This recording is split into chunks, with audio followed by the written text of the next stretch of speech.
Para sa mga first-time home buyers, number 1, alamin ang iyong budget. Siguraduhin muna kung magkano ang kaya mong bayaran buwan-buwan. Huwag mo lang tingnan ang reservation fee at down payment. Isama mo rin ang monthly amortization, tax, insurance, and maintenance. Tip number 2, mag-ipon para sa down payment. Mas malaking down payment, mas mababa ang magiging monthly amortization mo.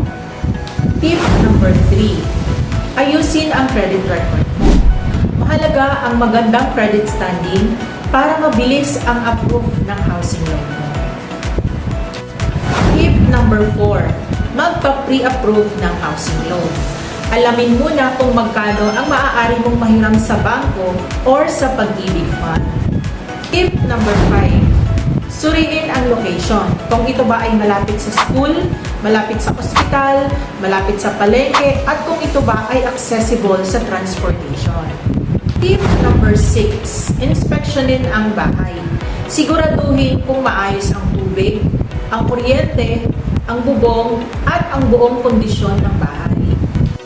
Tip number 8, kumonsulta sa lisensyadong real estate professional. Makakatulong sila para maging maayos at ligtas ang iyong transaksyon. Tip number 10, huwag magpadalos-dalos ng pagdedesisyon. Isaalang-alang muna ang pangangailangan ng pamilya at ang mga plano na makakatulong sa iyong pangarap. Ang pinakamagandang bahay ay hindi yung pinakamahal.